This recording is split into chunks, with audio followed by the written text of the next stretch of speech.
Vamos fazer aqui um caminho até chegar nesses exames. Lembrar que o Consenso de Roma sempre considera que a gente pode fazer diagnóstico de inclusão, solicitar exames mínimos e daí iniciar o tratamento.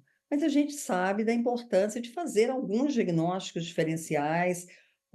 Quando a gente está diante de uma síndrome intestina irritável com diarreia, vale também para a mista, mas especificamente nesse caso a forma com diarreia, a colite microscópica, o supercrescimento, como o Eltia comentou, a doença celíaca, ainda mais com a história familiar da irmã, as intolerâncias alimentares, além da lactose que foi pesquisada, frutose, frutano, hipersensibilidade ao glúten, as parasitoses, talvez parasitose, embora esteja aqui, para preencher todos esses critérios de distensão, de dor e de diarreia, talvez a gente não consiga, talvez giardia, mas mesmo assim pouco provável, mas também vale um tratamento de prova quando a suspeição for muito grande. Ela tinha 5 exames negativos para parasitológico de fezes e sangue oculto.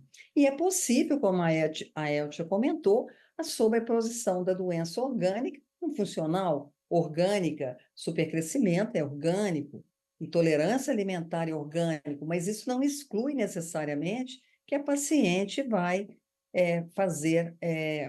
deixar de ter a síndrome intestina irritável. E quando o Roma 4 fala propedêutica mínima, o consenso britânico, há 2 anos atrás, se reuniu e uma das questões que eles discutiram foi isso. O que é propedêutica mínima na forma com diarreia? Consideraram isso. Na forma com diarreia, hemograma, uma prova inflamatória, especialmente a PCR, mas pode ser VHS, sorologia para doença celíaca, quase 3 vezes maior na suspeita de síndrome, seja na forma mista com constipação ou diarreia, a calprotectina, excluir aí em alguns pacientes, principalmente com algum sinal de alarme, a colonoscopia com biópsias em maiores de 45 anos, na suspeita de colite microscópica, paciente tomando antidepressivo, com alguns critérios de risco, geralmente com mais de 45 anos. Ela não preenchia esses critérios, então, em princípio, não repetiria colono para biópsias seriadas e com a elevação da calprotectina também, mas ela não tinha. Intolerância a outros carboidratos, a pesquisa de hipertiroidismo na forma com diarreia e, mais uma vez, as parasitoses. Então, em pacientes com quadro sugestivo de síndrome diarreica mista, os guidelines sugerem excluam doença celíaca, excluam ou considerem o supercrescimento bacteriano do intestino delgado, solicitem um teste, quando disponível, ou mesmo tratamento de prova. Intolerâncias aos carboidratos são frequentes e, sempre que possível, o diagnóstico, se possível, deve ser confirmado. Optando-se pela hipótese da colite microscópica, vão pedir colono, biópsias seriadas. Ela fez do reto e fez do ilho. Não, seria do colo direito, esquerdo, transverso, mas, como a gente falou, ela tem poucos critérios para colite microscópica. Calprotectina fecal ela já tinha, então os guidelines sugerem isso, como num paciente com a forma diarreica mista, essa seria a propedêutica numa paciente como essa, mais refratária, em que só o diagnóstico de inclusão não seria possível. E a Eltia comentou, quando diagnosticamos nesses pacientes hipersensibilidade ao glúten, tolerância alimentar, supercrescimento, colite microscópica, continua sendo funcional? Depende muito. Tem paciente que melhora demais com o tratamento do supercrescimento ou da colite microscópica. Então, vai depender da evolução para a gente falar. Não, tem funcional por trás, melhorou, mas não melhorou muito. Então, isso só a evolução vai nos dizer se era só a doença orgânica sobreposta ou se, de fato, a paciente continua sintomática sendo funcional. E nada impede essa sobreposição, né? A gente tem sobreposição de doença orgânica gastrointestinal com doenças funcionais, especialmente nas formas pós-infecciosas das doenças funcionais, mas de qualquer forma, será que elas têm alguma coisa em comum? Cada vez mais a fisiopatologia nos faz pensar que sim, né? E a gente lembra aí os poetas que dizem, né, são tão diferentes que chegam a ser iguaizinhas. Então, é isso que é o desafio desse diagnóstico diferencial. Então, as condições capazes de mimetizar a síndrome intestina irritável com diarreia, que nós já comentamos, estão todas aí, lembrando a má absorção aos ácidos biliares, tumores neuroendócrinos, a doença diverticular sintomática, a colite eosinofílica, linfocítica, mas são condições que a gente considera bem menos provável para essa paciente. Então, o exame que a gente, que Elti já sugeriu, mas aqui só um comentário rápido, fazer outros marcadores para a doença celíaca, ela fez só o transglutaminase, a IgA, ela fez biópsia de duodeno, né? Então, não faria antidomísio, eu acho que não é necessário. Nova colono, já comentamos, ela não é de grupo de risco para colite microscópica, pelo menos nesse primeiro momento, ela é jovem, ela não tem fatores agravantes e ela não está em uso de uma medicação que poderia desencadear a colite microscópica. A enterografia por tomografia ou ressonância para estudar o intestino delgado dela, não estou pensando que ela é celíaca, não estou pensando que tem. Então, nesse momento, não. Eu solicitaria, então, o que Eltia sugeriu, o teste do hidrogênio expirado para supercrescimento bacteriano intestino delgado. O teste foi feito com a lactulose, um teste positivo. Essa é uma figura, eu não consegui o exame dela, hoje tentei colocar, mas esse fim de semana preparando, não consegui, hoje também não, deixei esse só para ter uma figura de um duplo pico, bem positivo, mas era muito parecido com esse, por isso eu escolhi. Ou seja, um teste francamente positivo, com sintoma durante a prova, então a gente está diante de um supercrescimento bacteriano intestino delgado. Vocês que são jovens aí, estão aí comigo, vejam que no início desse século, né, nos anos 2000, praticamente não se publicava, não se falava intestino irritável. A gente já gostava de estudar funcional, já tinha até defendido meu mestrado em dispepsia funcional, que foi em 99, e praticamente não falávamos, não sabíamos.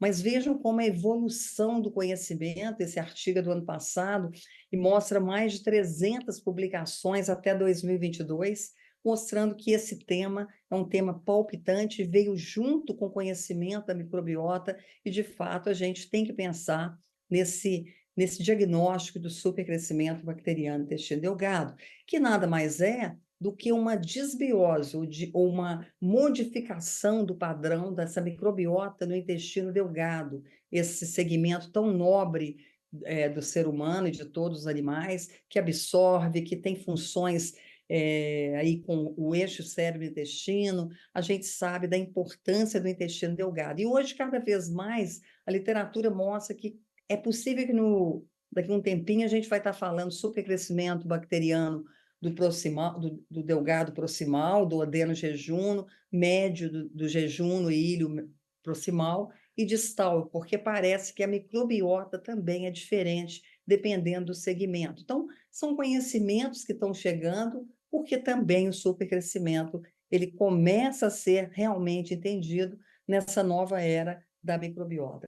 Quando a gente vê esse artigo, publicado há muito poucos meses, né, há 3 meses, onde os autores fazem quais são os fatores predisponentes ou condições associadas, a gente até assusta, quase que a medicina inteira, né? Mas quando a gente vem aqui no grupo 1, tá aqui as doenças que a gente lida todo dia, as funcionais, intestino irritável, doença de Crohn, doença colite ulcerativa, doença celíaca, esteatose, esteatohepatite, enfim, cirrose, pancreatites, tudo que a gente lida todo dia. Então, sempre temos que pensar, se o paciente tem sintomas como essa paciente, pensar sim na possibilidade de supercrescimento, mas aproveitem para namorar aqui um pouquinho esse diapositivo, porque ele coloca quase que a medicina toda, lembrando que realmente o diabético é um grupo bastante frequente de risco, as doenças tiroidianas, enfim, depressão, doenças mentais, doenças neurológicas, por causa aí dessa conexão do eixo cérebro-intestino. E quando a gente olha o lado esquerdo aqui desse diapositivo, da sintomatologia, gases, distensão, dor, intolerância alimentar, enfim, praticamente os mesmos sintomas que o paciente com intestino irritável, que a nossa paciente em discussão também apresentava, diarreia, náusea, vômito, enfim, é muito semelhante, os sintomas são muito semelhantes. Esse é um artigo interessante do final do ano passado, onde os autores fizeram uma avaliação do impacto da qualidade de vida em pacientes com intestino irritável, com cibo e sem cibo. Quer dizer, o grupo era todo de paciente com intestino irritável. A diferença é que 26% tinha intestino irritável e supercrescimento, e a maioria não tinha supercrescimento, que é mais ou menos o que a gente espera mesmo. Em torno de 30% dos pacientes com intestino irritável terão supercrescimento. E veja o impacto da qualidade de vida aqui, a qualidade gravemente impactada em 36% dos pacientes que tinham as duas condições, contra 16%, ou seja, as formas de intestino irritável se tornam mais intensas, mais graves, digamos assim, do ponto de vista de sintoma, e batia bem com a nossa paciente, extremamente impactada em sua qualidade de vida diante dos sintomas que ela apresentava. E vejam a fisiopatologia moderna da síndrome do intestino irritável. Essa maravilha, né, que a gente foi aprendendo aí nos últimos 15, 20 anos, e que o professor Magnus Siren apresentou no DDW, apresentou há um mês atrás no EGW, eu tive a oportunidade de ver as duas palestras dele, e destacou muito nessa fisiopatologia. Microbiota, alterações, desbiose, alimentos e o eixo cérebro-intestino. É o que nós estamos falando aqui hoje. É essa conexão, essa inter-relação. É exatamente, é claro, sem esquecer estresse, fatores psicológicos, eventualmente genéticos, mas, enfim, vemos que é por aí, essa fisiopatologia mais moderna, mais impactante, que, de fato, a gente pode, através dos conhecimentos futuros, mudar muito a qualidade de vida dos nossos pacientes. E vejam a evolução dos conhecimentos do microbioma, da ciência do microbioma, nas doenças do eixo cérebro-intestino-microbiota, ou as doenças funcionais. Então, nós temos artigos e mais artigos. Esse aqui, que está aqui na ponta direita, mostrando aqui, agora ele grande, mostrando a diferença dos pacientes com intestino irritável para controles em relação à microbiota que habita. É uma microbiota muito mais agressiva do ponto de vista de inflamação ou de microinflamação, já que a gente não vê inflamação real nesses pacientes, não temos fatores assim, orgânicos que nos respaldem isso, mas temos uma microbiota mais agressiva, metabolicamente falando, imunologicamente e do ponto de vista inflamatório. E esse estudo tem mostrado como que os alimentos, né, da parte luminal, né, da fisiopatologia do lume, a microbiota, os alimentos, os sais biliares, como eles são importantes nessa parede intestinal, mostrando aí a permeabilidade alterada, a ativação imunológica e a comunicação entre os dois cérebros, sendo determinada possivelmente por vários fatores, como a gente vê aqui no próximo diapositivo. A gente é um diapositivo que se considera muito provável, pelo menos que passe por aí, uma alteração do eixo cérebro-intestino, através de uma desbiose, que leva, então, à ativação da imunidade, da mucosa, aumenta a permeabilidade, alteração de sensibilidade visceral e motora, determinando o aparecimento, então, das doenças funcionais. Isso vale mais ou menos para todas as doenças funcionais. E esse eixo cérebro-intestino-microbiota é extremamente complexo. A gente fala assim, parece uma coisa simples, mas envolve a modulação do sistema nervoso autônomo, né? Como motilidade, secreção, permeabilidade, moléculas derivadas ou metabólitos derivados do microbioma, moléculas ou metabólitos derivados do próprio intestino, das suas composições, das suas secreções, o conectoma intestinal, neuronal, imune, neuroendócrino e o conectoma cerebral, o estresse, o humor, o sono. Vejam como a coisa é muito mais complicada quando a gente tem que fazer isso ser transformado no atendimento, no bem-estar do nosso paciente.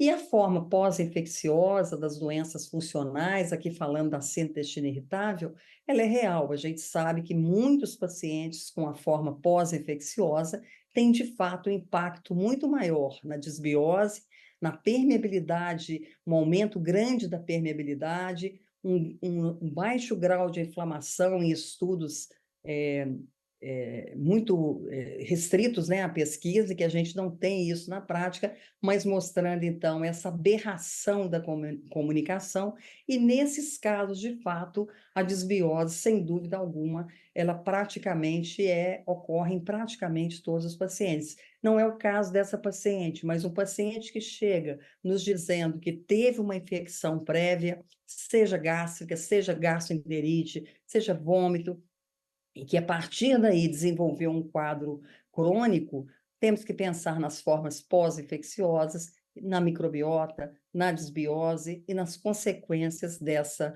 alteração. O professor Sirin, no mesmo DDW desse ano, nessa mesma apresentação, ele terminou assim: vejam, nós estamos aprendendo muito, mas nós estamos na fase de conhecimento.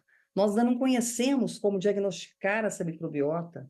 Os tratamentos mais efetivos ainda virão com o futuro, certamente, mas aprendemos muito, mudamos completamente os nossos conhecimentos. É uma revolução na cabeça nossa, mas ainda estamos engatinhando. E isso a gente tem que saber para não querer fazer coisas que não estão ainda, não vão resolver a vida do nosso paciente, misturar 10 probióticos e querer fazer coisas para diagnosticar que microbiota o paciente tem e criar tratamentos da cabeça. Não existe. Estamos ainda nessa primeira fase. Bom, paciente com teste positivo, optamos pela rifaximina, 550 miligramas, 3 vezes ao dia, dose padrão, 14 dias.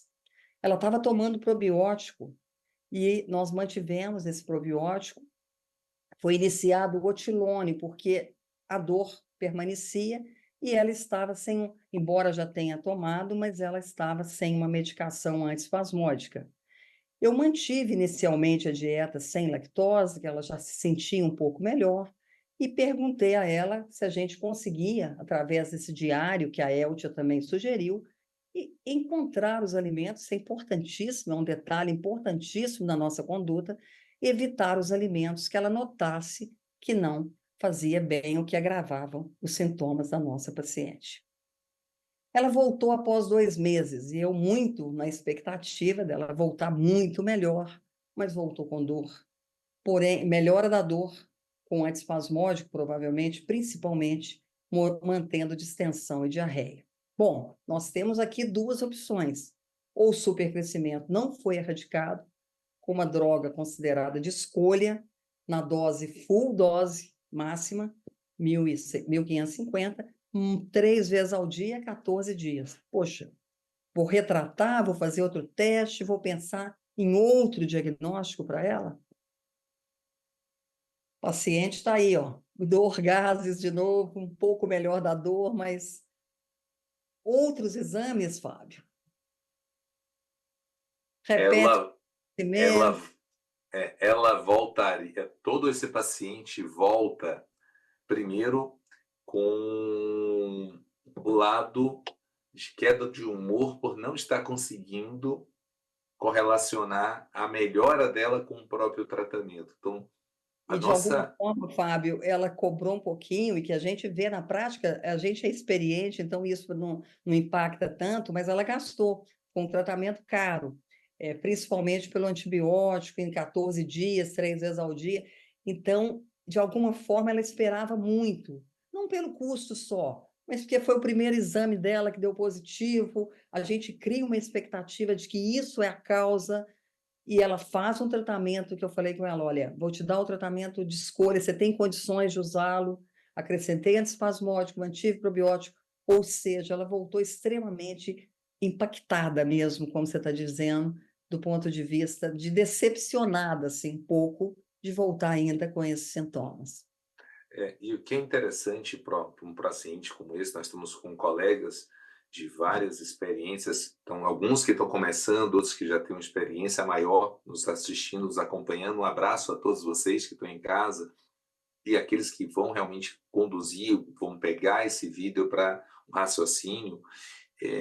A conexão, o empoderamento da consulta nessa primeira etapa é muito importante, porque senão o paciente faz do nosso consultório mais um pilar, mais uma prancha para pular para um outro. porque ele acaba não se conectando, não se fixando, porque ele deixa de acreditar na nossa condução. Por isso a importância da informação que nós temos que passar para esse paciente. E aí é gastar um tempo para que esse paciente tenha a compreensão do passo a passo.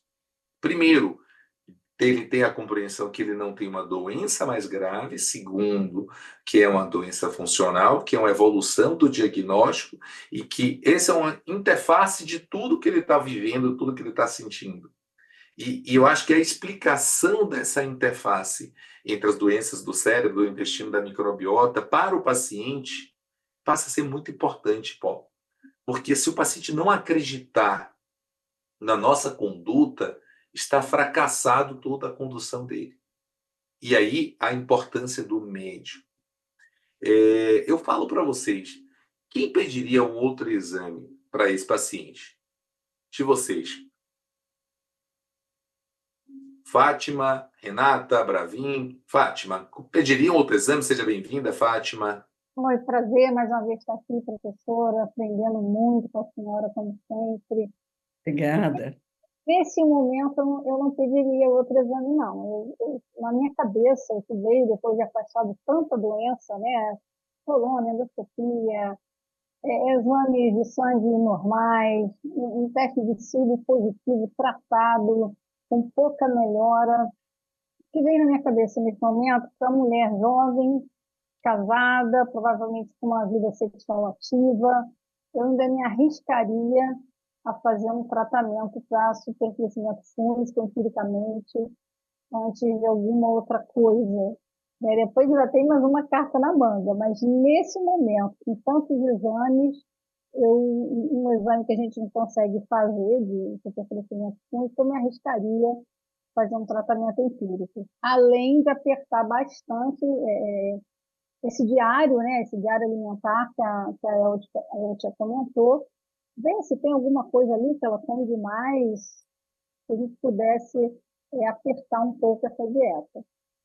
E que é interessante que, assim, nós utilizamos o otilônio para um controle sintomático. A paciente melhorou da dor. Melhorou muito, Fábio. Então, a melhora da dor, você já tem um passo na linha do tratamento da síndrome do intestino irritável. Então, isso daí já traz para a paciente uma melhora. A paciente ainda mantém um quadro de um bloat, está tendo gases. Então, será que a paciente está com um diário alimentar realmente bem elaborado? Nesse momento, vocês todos fazem um diário alimentar, repassam o diário alimentar com o paciente? Na prática do dia a dia de vocês? Sim. Renata, Bravin, todos vocês repassam por isso? Boa noite, para uma honra estar aqui dividindo essa mesa. Você é uma inspiração para a gente, nos estimula cada vez mais a crescer. Eu acho que, assim, eu concordo com Fátima que nesse momento valeria a pena fazer o tratamento empírico, né, para supercrescimento fúngico e ver se ela não tem nenhuma intolerância, assim, a carboidratos complexos, né, a histamina, apertar mais um pouquinho esse diário. E se realmente a gente tratar aí o paciente persistir com sintomas, pensar também numa distinesia, também seria uma última carta aí também, eu acho que vale a pena avaliar. Mas inicialmente eu acho que trataria como tipo, investigaria o diário para essas intolerâncias outras de carboidratos complexos e histamina. Então, carboidratos complexos passa a ser um ponto importante. Lembrar que para carboidrato complexo, a gente vai debater na frente, nós não temos nenhum exame, mas se nós passamos a primeira etapa, eliminamos a possibilidade, ou então começamos um tratamento para supercrescimento bacteriano, vocês agora começariam a fazer um teste de tolerância à lactose para esse paciente, realmente reorganizaria, faria um teste terapêutico, antes da gente poder mostrar a apresentação. Na vida prática do dia a dia, faria um teste terapêutico para alfa-galactosidase, mantendo o antilônio para esse paciente? E é uma opção. Então, tá bom. Bravinho, quer se manifestar? Fábio, a gente tem que pensar, eu gostaria só de reforçar, especialmente para os mais jovens, eu estudo intestino irritável aí há 20 anos, né, seguindo os passos da professora, e tem vários trabalhos que demonstram que a relação médico-paciente nas doenças funcionais é nível A de evidência, como melhor objetiva em vários guidelines. Então, isso aí é mais importante do que qualquer droga na prática, né? A gente sabe que ela tem todas as evidências aí de uma doença funcional sobreposta aí com o supercrescimento. Agora, a gente deve lembrar que um teste positivo de para supercrescimento com lactulose, a resposta à rifaximina gira em torno de 60%. Então, uma possibilidade é se tentar, já que a gente tem esse diagnóstico já creditado, a gente acredita que ela tenha uma desbiose, a gente pode, antes de pensar em CIFO ou em qualquer outra coisa, eu acho que a possibilidade de um retratamento com outro antibiótico é uma possibilidade. Seguindo aí, porque, por exemplo, no último posicionamento da AGA sobre bloating, a gente sabe que 50% das doenças funcionais têm esse sintoma como parte da manifestação, ou isoladamente em torno de 4%, a gente tem algumas outras possibilidades quando tem diarreia, por exemplo, um teste com colestiramina, para verificar especialmente nas fases piores, né, com mais diarreia, sabe? Sob demanda também é uma possibilidade. E também uma possibilidade real que existe em casos de intestino irritável, com predominância de diarreia, é o uso de antidepressivo tricíclico, ou, mais recentemente, até a pregabalina, como uma oportunidade também, tá? Especialmente no caso que tem dor associada. Então, a gente tem essas possibilidades, nenhuma delas, acredito eu, que esteja equivocada, e que a gente tem que realmente personalizar para verificar qual que seria o próximo passo para cada paciente, especialmente essa aí. Mas eu acho que eu iniciaria com um retratamento com um outro antibiótico. A maravilha da síndrome, né, da interface do cérebro e do intestino é como a paciente, o fervor, às vezes, do consultório, como o momento do consultório realmente pode definir muitas condutas que todas são caminhos possíveis para cada um. Não é isso, Pró? Vamos seguindo. Carlinha, se tiver alguma coisa aí, manda para a gente, tá, Carla? Então, isso mesmo, muitos bons comentários, todos. Eu acho que não existe uma verdade, é uma conduta agora pessoal de fazer exame, de retratar, não é uma, né, não existe um guideline que falaria que está certo ou errado. Poderíamos fazer a conduta de observação, de acompanhamento, mantendo o otilônio como antiespasmódico, tentando a dieta, o perfil da dieta dela, tentando a alfa-galactosidase, mas o que nós fizemos? Retratamos com metronidazol, 400 miligramas, 3 vezes ao dia, 14 dias, mantido otilônio, 40 miligramas, 2 vezes ao dia. Ela manteve, viu, Fábio? Você tinha falado de fazer um teste com a lactose. Ela tem um teste negativo e ela já estava sem lactose e se sente melhor. Então, o teste é negativo, mas ela se sente melhor, sempre respeitando as intolerâncias de cada um. Mantivemos, e mais uma vez o diário dos alimentos que agravam os sintomas. 2 meses depois, melhora da dor, mantinha o otilônio, porém mantinha diarreia e distensão. Novamente, a gente pergunta: solicitaria mais exame para essa paciente? Eu acho que a gente pode ir, todo mundo já comentou, né? Pode seguir, Pró. Frente. Novamente a mesma coisa, repete um teste de hidrogênio expirado para ver se ela não respondeu, mas, gente, 14 dias de metro, 14 de rifaximina, eu pensaria que o supercrescimento deve ter sido erradicado e não é a causa. Ainda não faria nova colono, mas eu acho que o teste da frutose era importante, porque não é raro, nós vamos ver aqui nos próximos diapositivos, e o teste da frutose dela é extremamente positivo, né? Esse foi um teste da clínica do Maurício Bravin, que veio para a gente com o teste dela positivo para a frutose, quer dizer, abrindo um novo leque de possibilidade, ainda que ela tinha feito FODMAP, e no FODMAP a frutose sai.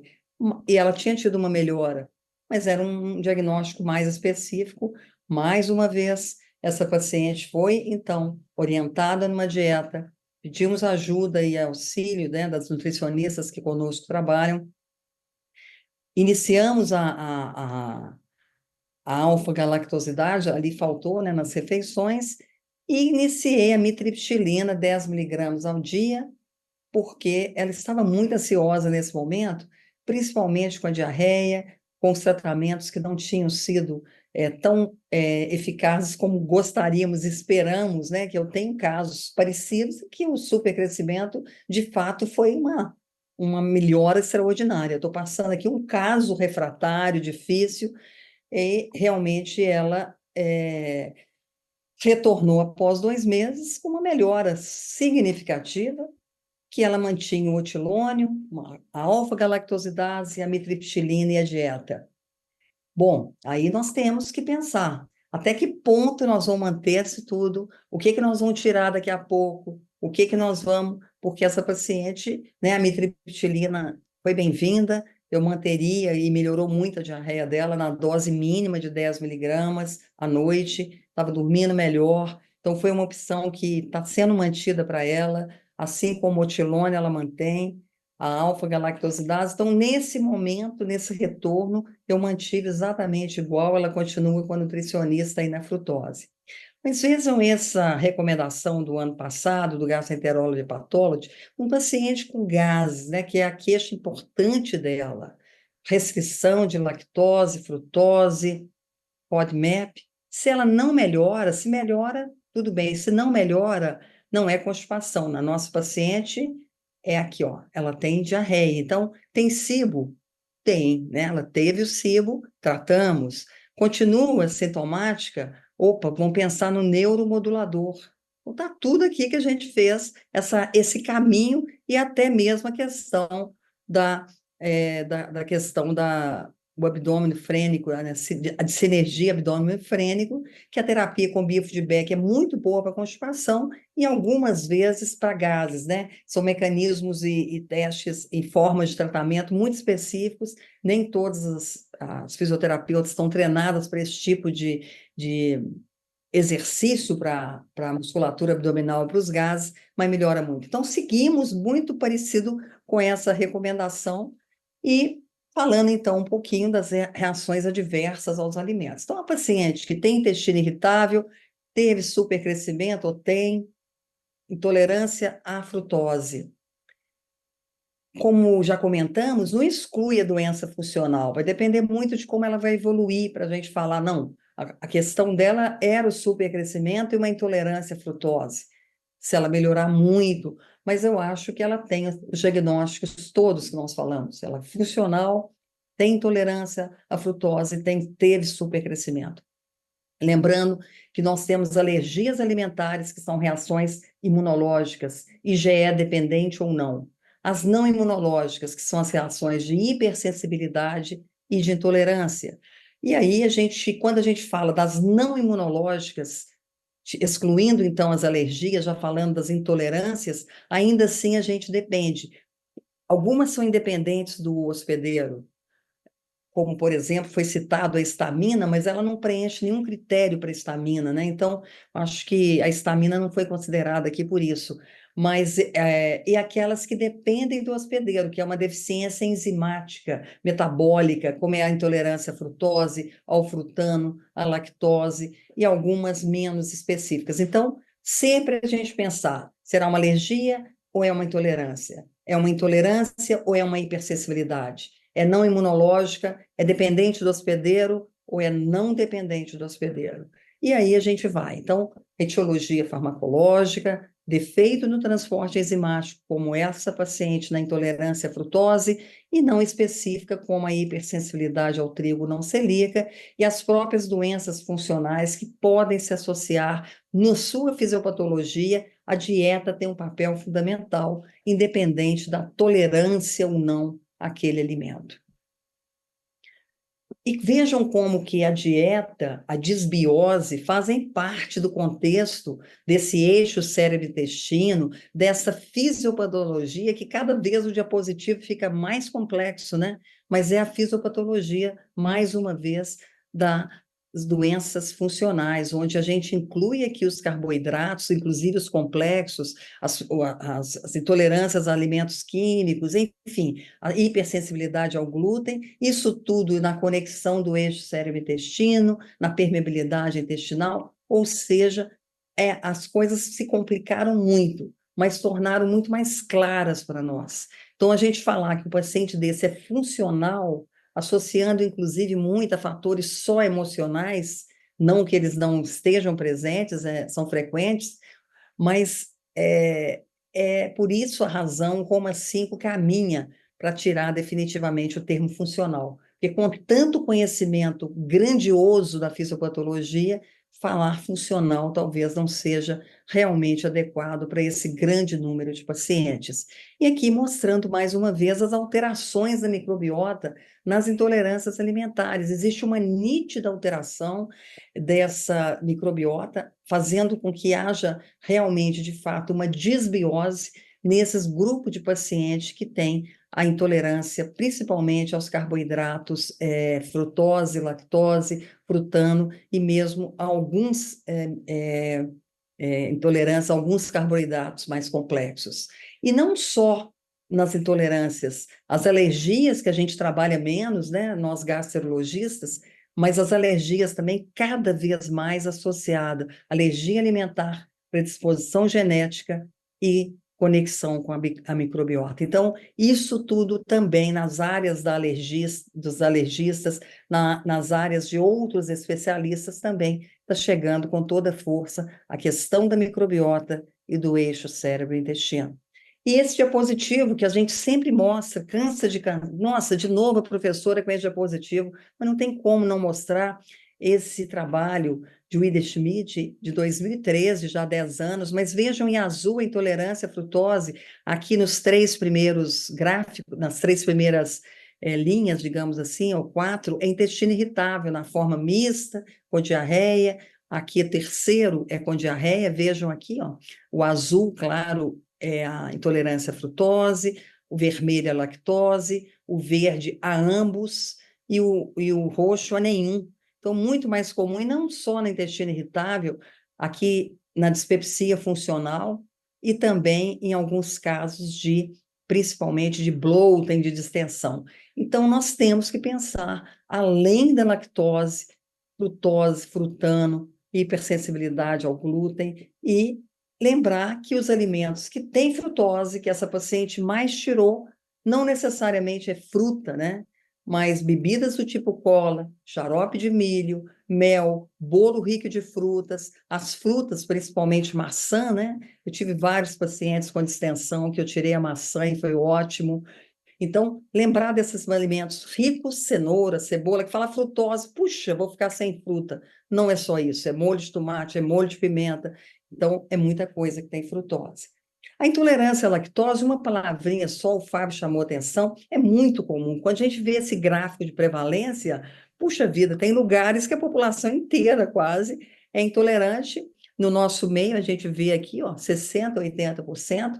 Então, a tolerância é muito mais comum do que paciente com sintoma. E o limiar da tolerância à lactose varia demais de pessoa para pessoa e depende de vários fatores. Então, na verdade, esse diagnóstico de tolerância à lactose, a gente tem que ter um pouquinho de cuidado para ver até que ponto, tirando a lactose ou dando a lactase, que é uma possibilidade, o paciente, de fato, vai melhorar de forma significativa. Então, o tratamento é suplementação com lactase, é fundamental, nós temos essa possibilidade, o paciente pode ser melhor tratado, e alguns probióticos associados à lactase também demonstram bons resultados, e a gente sabe que isso é possível, inclusive no nosso meio temos essa possibilidade. E falaram, né, vocês já falaram dos carboidratos complexos vegetais, e não podemos esquecer deles. Muito comum que a pessoa não tolere feijão feijoada em Minas, um prato maravilhoso aqui, não tolera principalmente os cereais, algumas frutas, algumas oleaginosas, principalmente amêndoas, avelãs, castanhas, enfim, pensar, e nesses casos, como o Fábio disse, não temos exames, então a gente tem que fazer a terapêutica de prova, retirando esses carboidratos ou oferecendo, que é o que eu fiz nesse caso, e que também melhorou a paciente, a possibilidade de dar, então, a alfa-galactosidase como prevenção das intolerâncias, como, né, digere os amidos, absorve nutrientes. E geralmente o paciente, hoje mesmo atendi um paciente muito melhor dos seus gases, tomando essa enzima nas refeições, naquelas que têm carboidratos complexos vegetais, especialmente a refeição do almoço. E um diagnóstico diferencial muito importante, né? Falar aí da doença celíaca, que essa paciente tem uma irmã celíaca, a hipersensibilidade ao glúten, alergia ao trigo. São condições que se misturam também, e muitas vezes um desafio a gente fazer diagnóstico, e o paciente às vezes tira o glúten, e é difícil, ele melhora, e a gente nunca vai saber se ele realmente é hipersensível. Não temos exames, mas temos exames muito claros, né? O diagnóstico de doença celíaca, todos nós temos um celíaco, pelo menos, aí para nos confirmar todas essas alterações. Então, são diagnósticos que se misturam. A alergia ao trigo é uma condição é uma alergia imunológica, a hipersensibilidade é uma condição não imunológica, e a doença celíaca é uma doença orgânica. Então, são condições que a gente tem que lembrar quando a gente estiver falando de doenças, de intolerâncias alimentares. Uma palavrinha sobre o modismo, né? Só quando a gente pensa, a gente tem que raciocinar, né? Vários professores aí nesses congressos mostram, o DDW, o Fábio estava lá comigo, mostrou claramente, né? Vamos inverter isso. O glúten não é esse vilão de todos. O faturamento é bilionário da indústria gluten-free, lac-free. A gente tem que ter um bom senso. Vejam os bilhões que estão sendo vendidos. Então, toda uma sequência de eventos para que haja essa ideia de comer sem glúten todo mundo, que ele faz mal, que é um inflamatório intestinal. Isso não existe.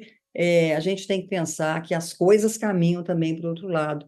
Bom senso, responsabilidade na recomendação. Se acharmos que é por aí, claro que vamos por aí, mas tem muito mais gente evitando o glúten do que seria necessário, e com isso as doenças chegando. O Fábio estava comigo, talvez a gente tenha visto muito mais isso, né, Fábio, do que a própria intolerância, a ortorexia, o arfídeo, ou seja, as condições que levam o paciente a não querer se alimentar, não quer ver, né, não quer ver o alimento. Cada vez mais comum os distúrbios obsessivos, restritivos e neuróticos relacionados aos alimentos. Então, muita responsabilidade nossa quando tiramos alimentos, porque nós somos isso que o nosso grande, né, mestre nos disse, né, Hipócrates, que o seu remédio seja o seu alimento, e que seu alimento seja o seu remédio. Então, eu acho que a responsabilidade, tanto na restrição quanto na não restrição, é nosso dever estudarmos, reconhecermos a interface de tudo isso e restringir o que realmente o paciente precisa que seja restrito para ele. Eu termino, né, dizendo que vejam como é que a evolução acontece. Lá no século I a.C., a ideia era mente sã, corpo são. Depois Hipócrates diz que toda doença começa no intestino. E a nossa geração diz eubiose, intestino sadio, mente sadia. Então, até que ponto funcionais? Vamos lá no Guimarães Rosa, né? Vivendo se aprende, mas o que se aprende muito mais é só fazer outras maiores perguntas. Obrigada, gente. Estou aqui à disposição para conversarmos.